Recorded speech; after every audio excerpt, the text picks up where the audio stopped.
I don't, it's like, it's good to set the tone, but it's also hard because you're learning to control and manipulate your energy, which is what everyone should be working on anyway. And that's what you're also learning is like, okay, well, how do I maintain my own energy when I'm around an energy setter, right? Right. And then also, I think that's why, like, I've historically, like, I mean, I am at this point of, like, loving and appreciating powerful, badass women. And in the presence of powerful, badass women that I like, I allow them to take the lead and I just step back. You know what I mean? Like, I choose to step back sometimes whenever I am like, okay, you're doing good in the lead. Let me let you do it. Hey guys, welcome back. I think we're going to do a much needed check-in for today's session, but I just want to go ahead and introduce us again. I'm Momo and this is Kiki, and this is free therapy where the therapy isn't real per se, but I'm a real therapist and I'm your spiritual guide into the shit show we call life. So buckle up, bitches, because today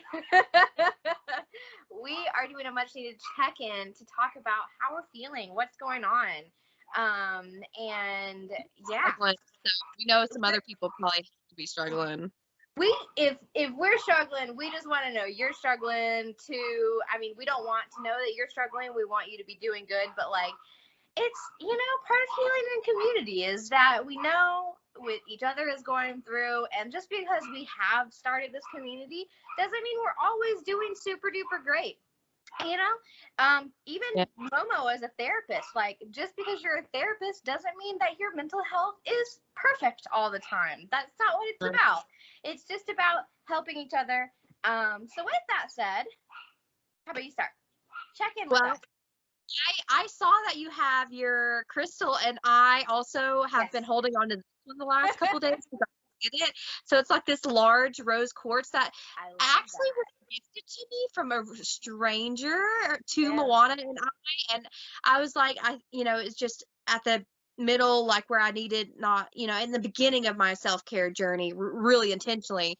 It was just kind of, it found me. So I've been holding lately, so for some and self-love. And so rose quartz is really good for attracting love, for strengthening your heart chakra. Amethyst is what I'm holding. It's just like a tiny, I don't know if you can see her, tiny little amethyst. Don't remember actually how this came to me. Most of my crystals, I know how they came to me. This one I don't remember.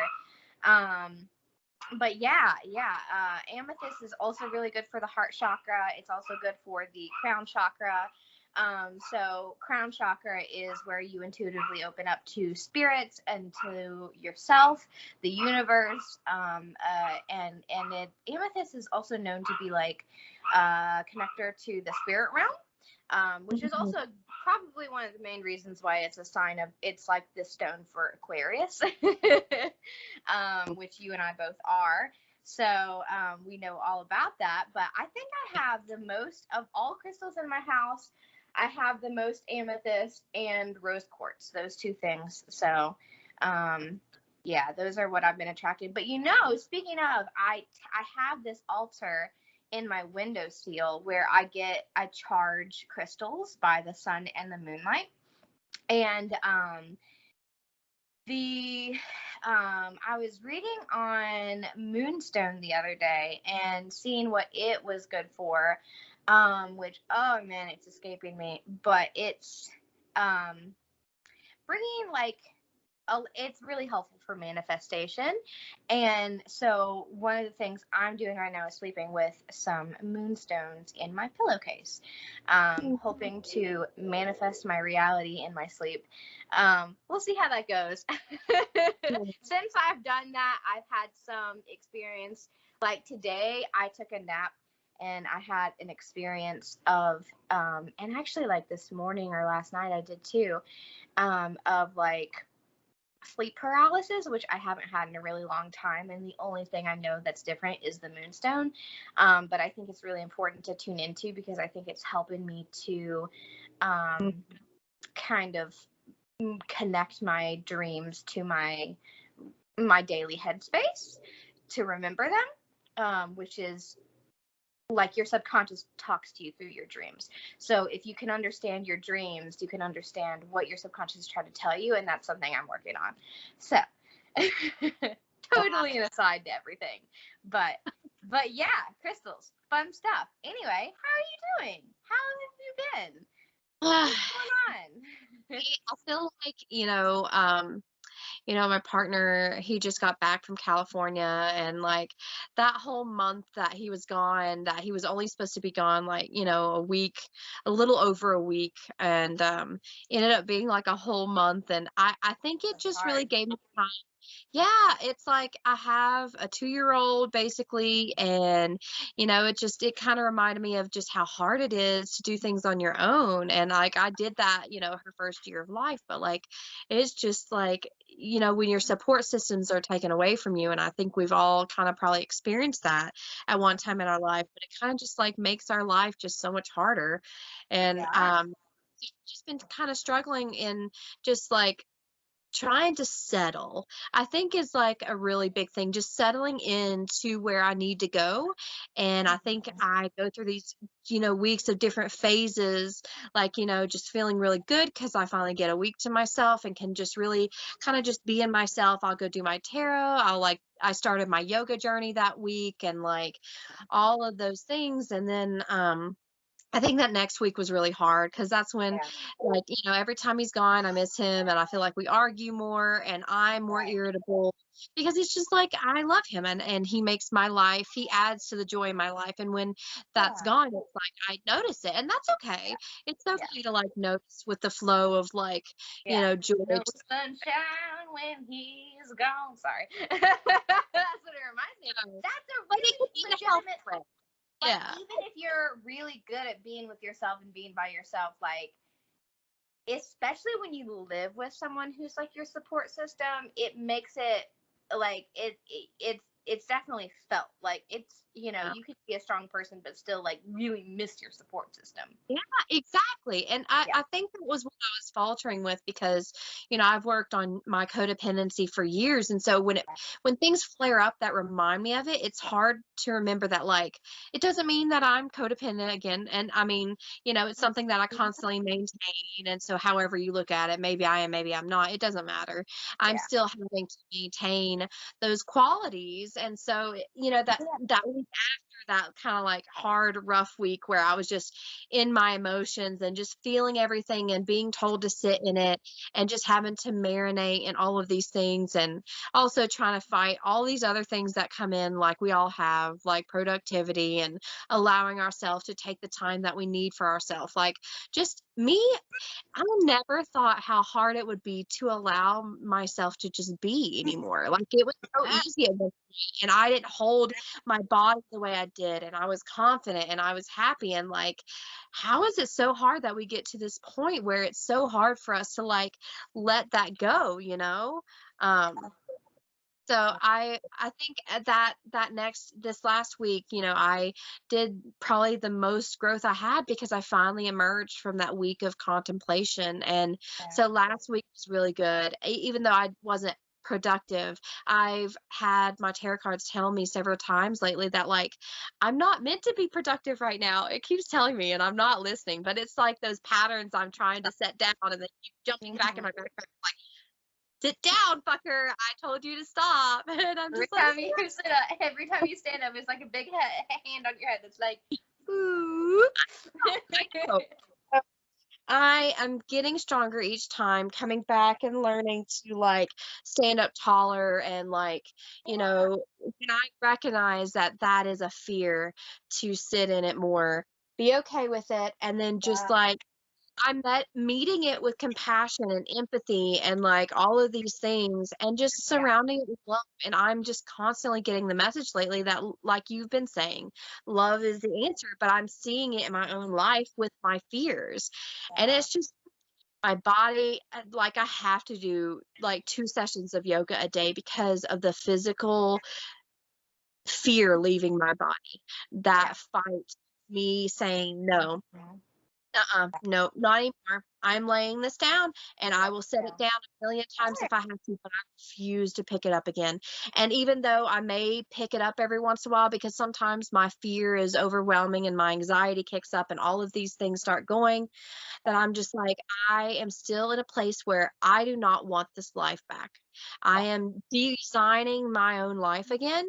And even Yeah. though it is kicking up a lot of dirt and stirring up the pot a little bit, which I am not comfortable with, I am learning to do it and be this person where I'm learning to love myself regardless of what other people, think of me, whether I Yeah. need to be loved by other people, all of these things. And, just really kind of accepting my self love for myself and a lot of allowance Yeah. lately. And I'm actually finding myself like really in the moment learning to try to be more grateful so that I'm more happy Yes.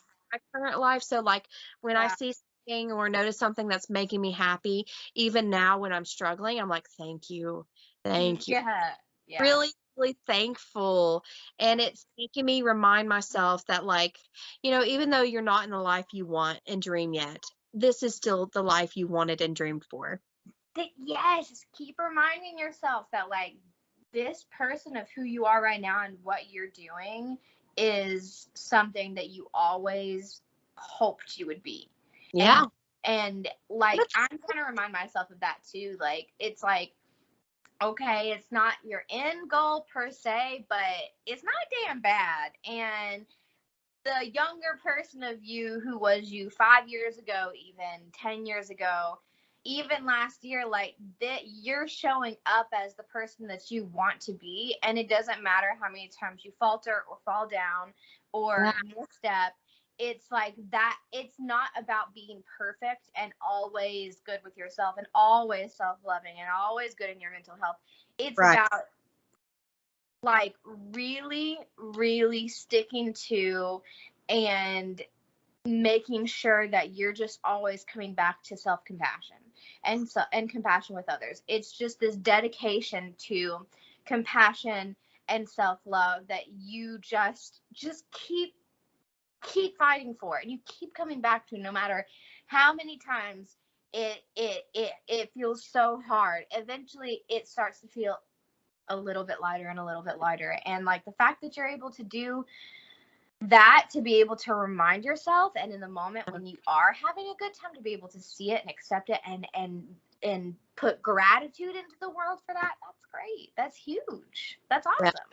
Yeah. It's something I definitely have not always been good at. A lot of times, I went through the phase where I just was comfortable in my depression and my anxiety, and it Yeah. was not comfortable, but it was too scary to leave it. Like, I knew that stuff was painful and I didn't want that anymore, but I also didn't want to battle my fears. And I've realized that I am not free and I'm having the ultimate like anxiety all the time and depression from noticing I'm not free in my life. And it's because of me.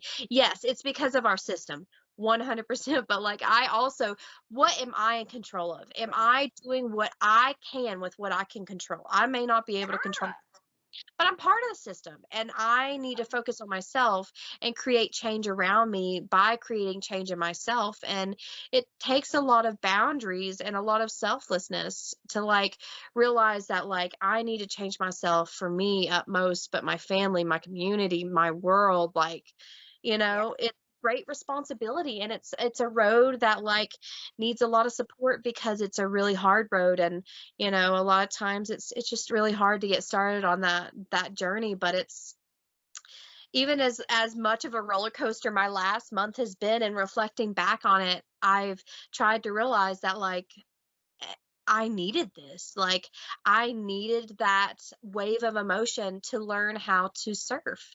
And, I had like this intuition of like, oh man, wouldn't it be cool to surf? And I'm like, I can if I want to physically, but like mentally, I think it wasn't, I took it too Right. literal. I took it too literal, even though I was thinking about like surfing these really cool big waves and like how Yeah. such a thing that could feel. But I can feel that feeling in my life, Yeah. and Yeah. so my tarot cards have just continued to say intuition, intuition, intuition, and I'm hearing myself more. It's crazy. I'm allowing myself to hear myself more. And even if it's the smallest thing, like something catches my awareness of like, hey, do that. If it's like a bowl in the sink, that goes in the dishwasher. Or if it's like, hey, you caught yourself looking at yourself in the mirror, like tell yourself how beautiful you are. Or like, Yes, I love that. like it could be like it's just being mindful of like what needs to be done for me, and that could be productive things like picking something off the floor that like is just helping my life so it doesn't all clutter on the floor eventually. Or if it's like little things for my mental health, like I noticed like I thought to take a bath last night and like and read some tarot cards while I was in the bath last night. And like, you know, instead of just sitting on my bed, I was like, you know what? Let's switch it up this time. Like, let's, you know, just noticing what my intuition, big or small, is telling me and allowing myself to follow those breadcrumbs. And it's scary.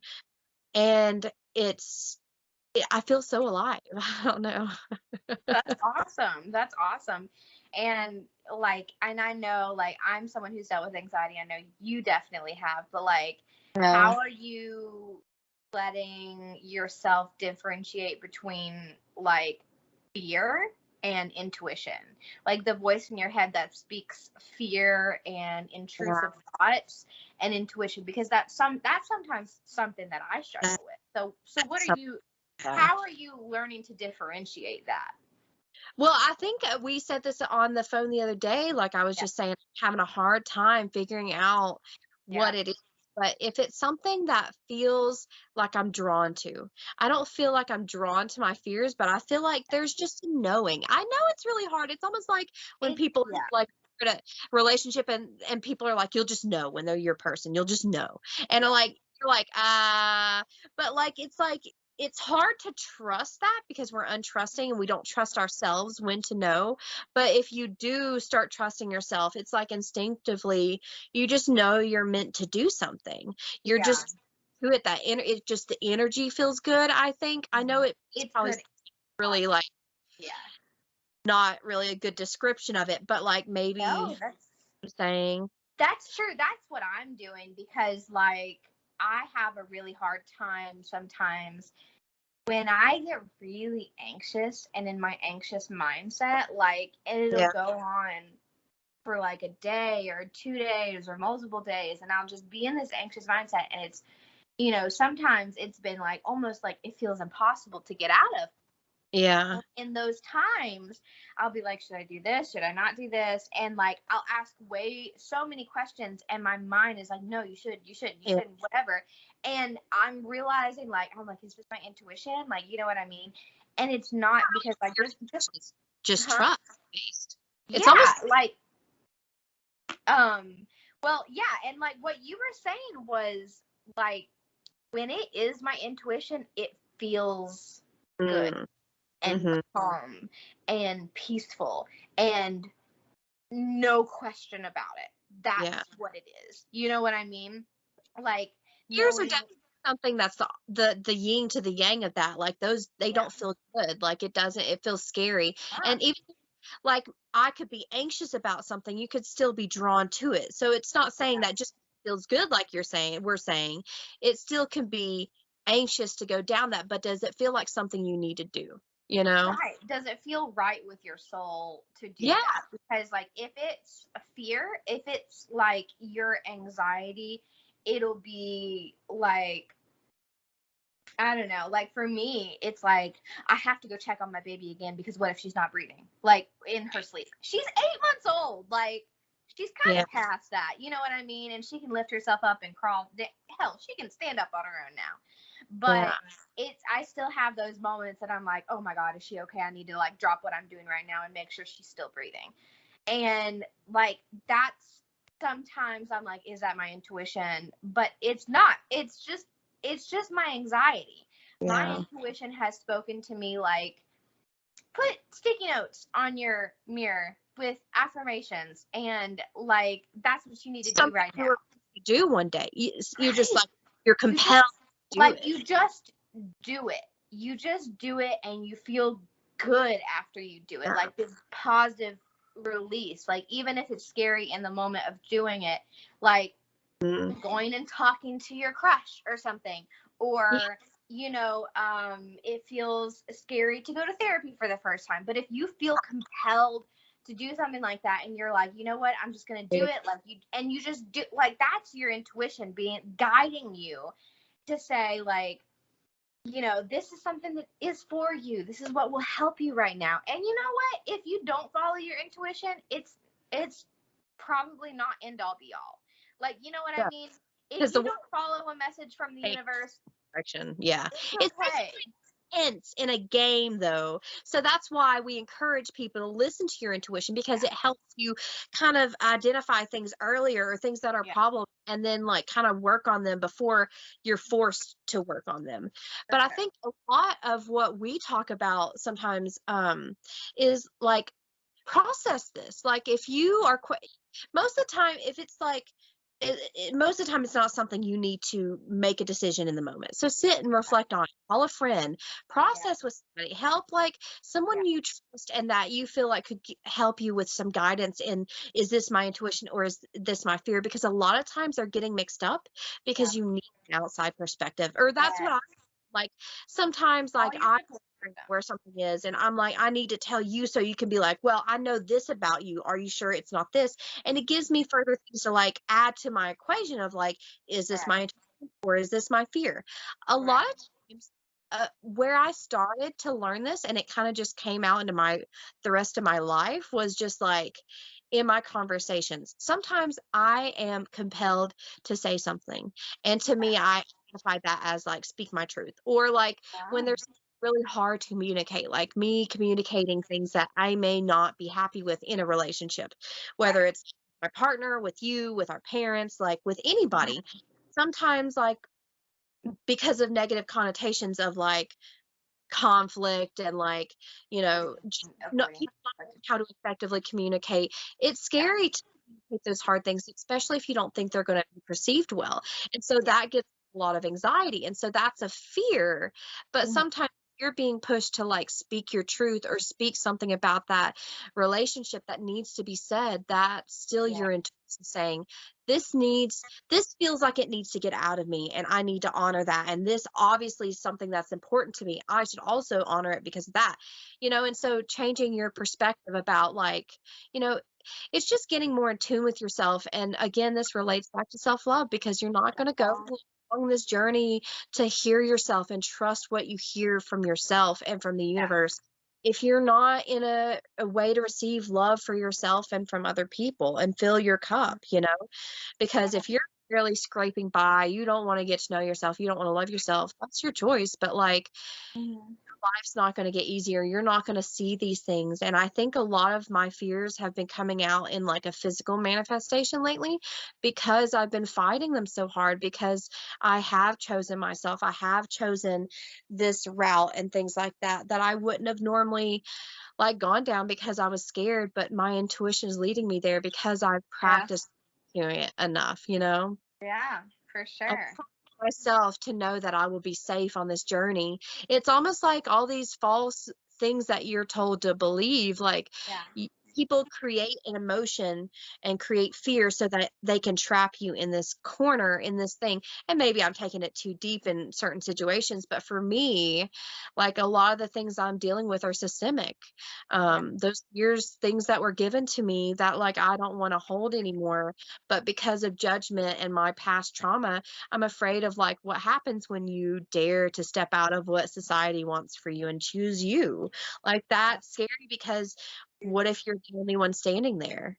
But I can that you're not going to be the only one standing there, because we are at least two people who have enough empathy for even like for every single person. I feel like we're building enough empathy in ourselves that we can hold that for everybody. And I can tell you that at least we are two people in the whole world that are not going to judge anybody.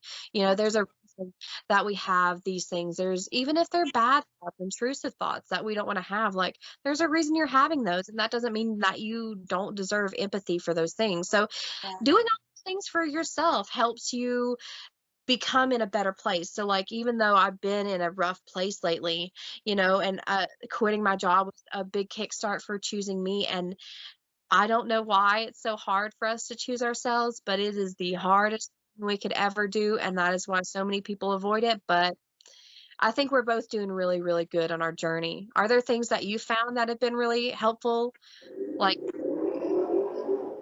where you need to go and fighting past all these fears? Yeah, so I mean, well, I keep like vacillating between like three moods of like either feeling really inspired and really good and really like do this and do that and get things done. Um, really focused on learning.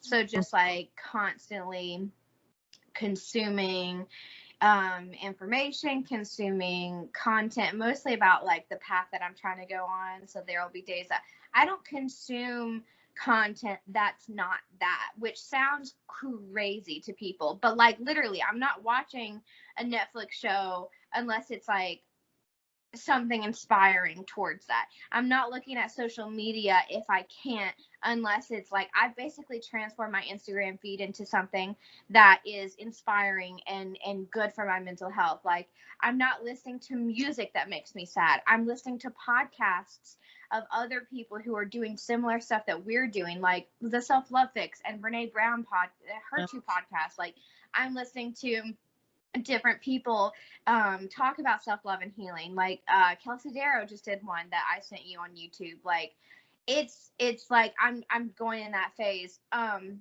then like the other phases that I'm going in is like I'll have like last week I had a really hard mental week. Like I just keep going between feeling really good and feeling like, oh, okay, I'm just really focused on getting this done, and then feeling really bad and Mhm. like really anxious and really like self-doubting and really self-deprecating and having a really hard time. And it's that time that I have to work the hardest to get through. And what I've been doing, like my tools in my toolbox have been little actions that you wouldn't think would make a big difference, but do. Okay, yeah. So yeah, I've been like having like I have gotten to this place. Okay, let me preface it. I have dealt with really hard body image for my entire life. Like I remember the first time I really felt self-conscious was like in kindergarten. Mhm. Like as a 5-year-old, I felt self-conscious because I thought I was too fat. Yeah. And that I think I've never been formally diagnosed with it, so I don't know if it's fair to say this, but I think that that's like that form of like body dysmorphia, like of feeling like something is just wrong with me in my body my entire life. And having like I remember like I was anorexic in high school, and very intentionally, like I wanted to just be so small. I was on the scale every day. I became obsessed with it, and I have struggled off and on with that for like my whole life. And just like I just remember hating my body so much that I just like could not fathom what it meant to look in the mirror and be okay with what I saw.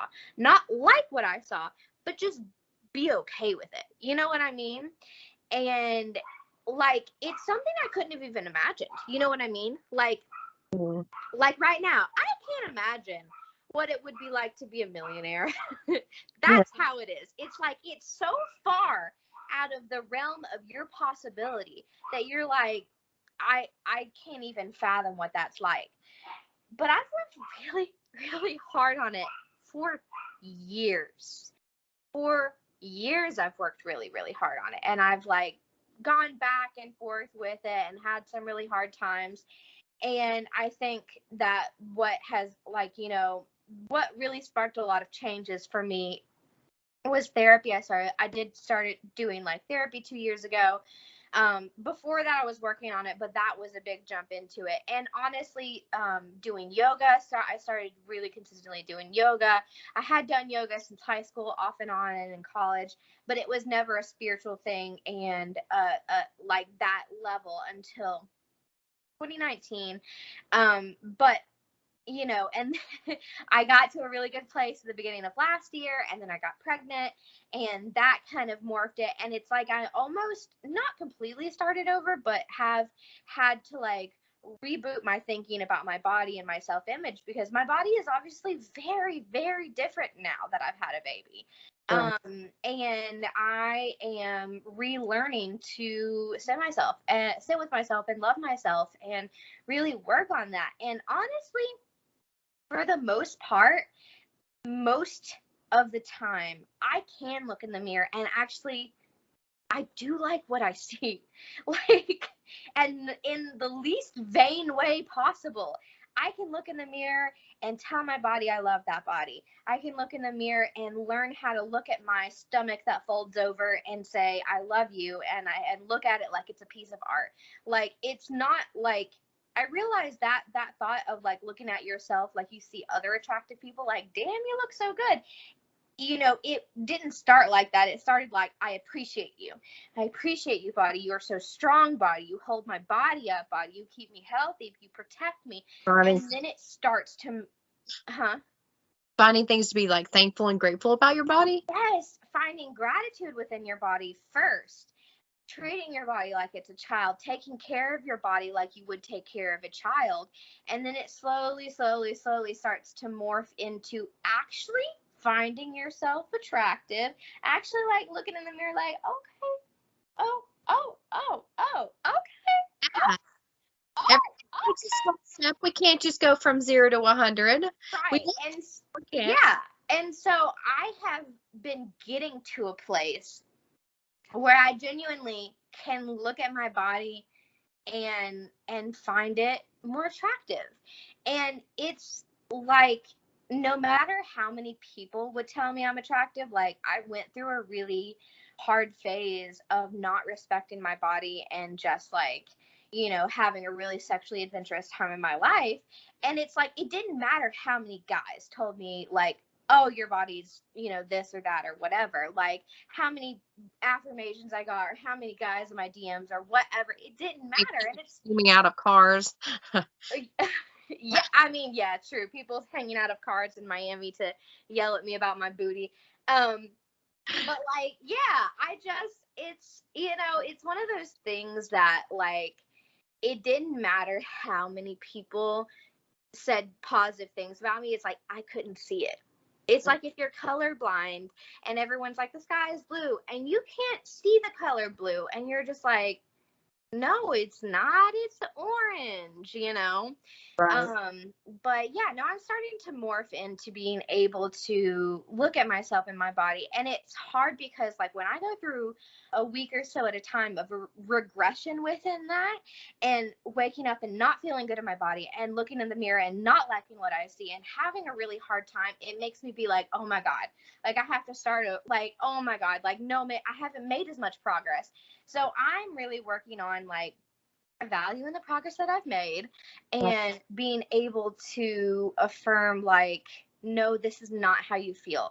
So what I've been doing to cope through that has been reminding myself gently and be like, we don't think you don't think this about yourself normally. You normally feel pretty good about your body. You're just bloated. You're just about to start your period. Like, you're hormonal. You're tired. You're dehydrated. You're all of these things. Like, you're not setting yourself up for success.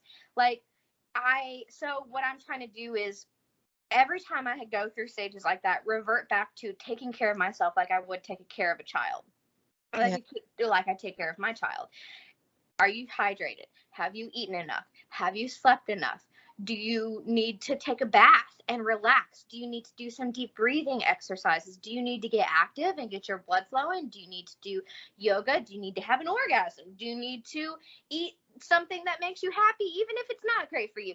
Do you need to like have a really good belly laugh? And is there someone you can reach out to about that? Like, what can you do to make these steps, like assessing my needs? And so it's kind of like getting into what you were saying, is like really starting to become so in tune with my body, and so intuitive with my body, that I know what it needs, and I feel it, and I listen to it, and I'm able to be like, I need to do this right now. Like if I'm feeling overwhelmed, knowing that I'm feeling overwhelmed and taking a step. And that doesn't just go for my self-image, but that goes for my mental health in general and everything in general. Like, if I need to have a day where I need to avoid mirrors, I do. But if I can't avoid mirrors because there's mirrors everywhere, like I, you know, a coping mechanism that you wouldn't think would work that well is mirror work. We've talked about this before. Literally standing in the mirror and telling yourself, I'm beautiful. I love my body. I love myself. I think my smile is great. Like picking out pieces and looking at parts of, like, maybe you don't like your whole body, but maybe you can find something about yourself that you do like. Be like, girl, that nose is cute. That Right. nose is cute. That left titty cute. Like, you know. And sometimes you have to start little and build yourself up Yes. of like, okay, I can accept these small things about myself. And once you've been able to fully accept those things, and move on to other things that, since your perspective has changed, maybe that right titty looking hot now. I don't know. So now you're like, maybe I do like my titties, and like maybe work on other stuff first. And like sometimes you get to decide what way your journey is. Like you can decide, well, I'm just going to conquer the hardest mountain first and just get it out of the way, or you can conquer little things that add up and help you kind of get that rhythm to kind of like keep going, inspire you to like keep loving yourself. We all have different brains. We all function differently. Like nobody has to. That's why intuition is so important, because you yourself are so beautifully made and so different than anybody else. You may have similar qualities, but no one will ever think the way you do, and that's what makes you special. If that is plan, like slowly allowing yourself to see everything about yourself that's beautiful, like that's like a really good place to start. And like just finding that energy, like what you were saying earlier, finding the little things that bring in this good energy into you. Because even though you may not believe everything that's happening, and like you said, we all have those things that like starting is the hardest, and there's things that whatever journey, which is whatever self-love or body image or work or relationship, wherever journey where you're at, it's the hardest thing is to start it. But if you start bringing that energy into you, even though it doesn't already exist in your life, you're supplementing that energy until you can give it to yourself. So don't allow yourself to think, well, I'm lying, or it's not real, or it can't be real. Like, get out of your head about all that and just be like, you know what? I'll try. If your life is shit, what does that hurt to try? You have no place to go. So, like, just start attracting little energies, being aware of little things, doing what you can, inviting good energy to you where you can, even if it doesn't fully exist in your life yet. Even if it seems like, and that I think connects to like an episode you said you wanted to see, like lean into the friends who are doing well instead of being upset with them and leaning away because you want what they have. So any way you can invite that good energy of what you want, videos, people, like music, whatever enhances those and motivates you to want those things, and propels you forward, do that. And like what I was telling you the other day, like if you want to be fit, for example, you don't have to go from not working out to working out 2 hours every day. You can start with 5 minutes of curl ups with 5 pounds. Something small and attainable. Like you don't go from not loving yourself and hating yourself and not liking what you see to complete self-love overnight. But you can make little actions like mirror work. You can write on sticky notes affirmations to yourself and put them on your bathroom mirror. Like little things make big differences. Little actions make big change. Those big changes and big overnight shifts that you're trying to make, they're not going to stick because they're hard and they're overwhelming. But you know what? If you try to go from 0 to 100, it is going to be hard and overwhelming. So start small and know that, like, okay, well, when it doesn't feel overwhelming to just lift 5 pounds for 5 minutes a day and you're 10 days into it, increase it to 10 minutes a day. You know what I mean? Like, metaphorically speaking, like, if journaling seems too hard right now, just write down a couple things on a sticky note. If you know, save stuff on your Pinterest board, you know, like if you can't even write it down. exactly. You don't want to leave your phone. Make the work start with your phone, because sometimes when we get depressed, it's easy for us to become avoidant and just kind of shut off from the world and get into our technology, because that's easy. So if that feels like all you can do, do intentional work with that. And like this kind of, when you were saying all those things, like when you were saying like the little goals, it kind of remind me of like me saying I wanted to create a treatment plan for me. So like your therapist, if they get billed through the state, if they use any kind of Medicaid, any insurance, like you need a diagnosis for them to be able to bill, and they need to do like an assessment and a treatment plan. An assessment just like all the information about you and lets the therapist understand what has happened to you, what you're going through, symptoms, and so they know how to treat you. Treatment plan, if it's person-centered, which just means you're involved, should be something that takes what you want to change in your life and helps your therapist and you develop a step-by-step goal of how to get there. So a lot of things, like even if you're not a writer, just like doing a dream, that's a treatment plan could be a normal person's dream board. Like it could be any of what feels right for you. So like say like if I have a goal, a big overarching goal for the next year, say, of reducing my anxiety, well let's take it smaller steps, because that's small tangible steps. So like, so how can I start daily reducing my anxiety of what feels right for me now? Like, okay, maybe that could be doing some better self-talk or listening to podcasts that help me with my self-talk, or like maybe it means setting some more boundaries and even breaking it down further into what boundaries need to be set where. Like, is it a specific person, a specific situation that is causing so much anxiety? How can you take steps to reduce the things that you don't like in your life, and put that into a treatment plan, or like whatever that looks like for you, because you don't have to make it clinical, but you know, I mean, we do that naturally in our head. It's just sometimes a person, you want to write it down, or you know what. And something that I've seen before in terms of goal setting and reaching your goals is that the best way to reach your goals is to set tangible and measurable goals and steps that you can take. So mental health is really hard to do measurable wise, but write down how you feel and then set small steps. And then in 30 days, even if you're just doing one thing, how do you feel in those 30 days after that 30 days is up? Write it down. Like do a check-in with yourself. Make it a measurable thing. Like, how am I feeling? You know, how, like, do I think about this? Or how many days do I think like that? How often am I anxious? Am I anxious 4 days instead of 5 now? That's a measurable goal. That's awesome. You know, goals be super small. I think we don't allow ourselves to have grace and acceptance that like maybe getting up out of bed is a goal. Getting up before 12 or noon or 2 or brush your teeth. Maybe that's a goal. Maybe it just could be like call your mom. Call your mom. Goal. Even a weekly goal if you're not to daily yet. You know, like in a 7-day period, if you can get to the park one time, that's great. If you've been bedridden because of your depression and you have a goal within a 7-day period of getting to the park for 20 minutes, that's great. Just getting started, like you were saying, getting started is the hardest part, because often when you're in the momentum of getting things done and doing things, you don't think about it. You're in the momentum of it happening.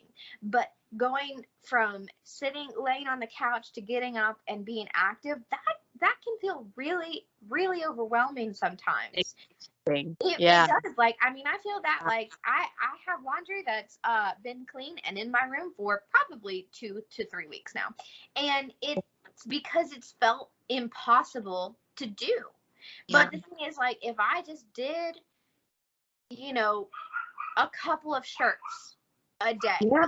What you or felt like if I just start, like, you know what? I'm just going to fold 5 shirts. That's still get up and fold five shirts, which I'm probably going to try to do after this. If I get up and fold 5 shirts, yes, then I'm going to. And also, like, we feel good and we learn the best at play. Like, kids play all the time because that's how they learn. Like, you never stop that. As an adult, play is still the best way to learn. So make it something fun. Make it something enjoyable to do. And then you will do it, because if it feels like a punishment, you're not going to choose to do it.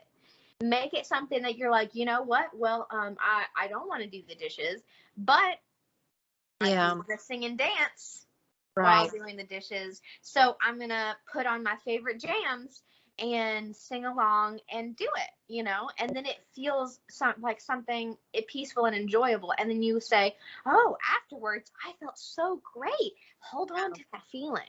Hold on to that feeling, because that feeling is what rides you to do it again. And sandwich it with something good afterwards. Like, that's kind of what I do on days that feel a little unmanageable, but I know there are things that need to go around the house. I'll do a little bit of something, and then if I feel like I don't want to, that's why I know this really frustrates our mother, but, like, that's why I jump around a lot, because I do what I want in a certain area, and then I just don't want to do it anymore, and I'm honoring that. So I obviously need to complete things eventually, and I'm working on it. But getting some amount done is great. Exactly. It's still better than nothing, because eventually, if you keep doing that, one day it will be gone. Other than you not working on it to your capability, it's not going to move. Whatever you're dealing with, it's not going to go away. And I know that's a really hard fact to face, but, like, anything that applies to anything. And so I just now I will, like, eat some good food. I will, like, meditate. I'll get in a good headspace, and then I'll be like, okay, what am I going to do first? I pushed myself to finish the dishes the other day, and I said, you know what? I'm going to go sit down now. I am going to watch a show, and I'll watch one show, a 45-minute to an hour show, and then I'll get up and I will intentionally do something. Yes. Yeah. Yeah. And then just don't let feel it like you have to. And then it's okay. Yeah. Like, I feel like that 0 to 100 thing comes, like, from this, like, feeling like we need to constantly be productive in society and stuff like that. Like, you don't have to. You need to take mini breaks. When I was pregnant, that's one thing I just became really accepting of, is taking a lot of breaks, because I just physically couldn't do it. I have bunnies. Well, I have one bunny now, but I had, you know, when I cleaned their cage, when I was 8, 9 months pregnant, that felt really overwhelming, because I couldn't stand up for long enough to do it. And so I realized, I'm like, okay, well, I'm going to do this part, and then I'm going to sit down. Yeah. And then I'm going to do this part, and then I'm going to sit down for another amount of time.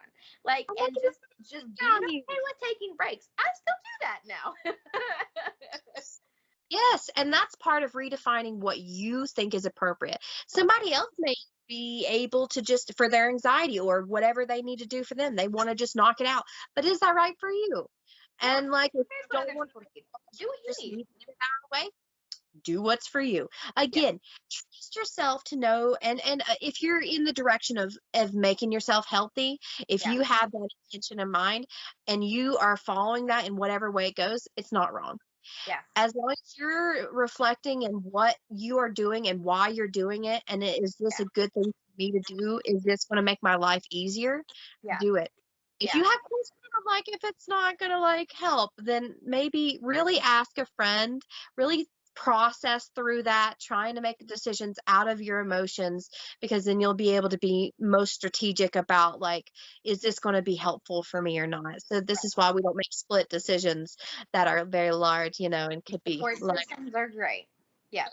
But yeah, I think that does that feel like a good place to, like, close out? A great place. One last thing I want to mention in closing is We're being as consistent as we can, getting you content that we want to get to you.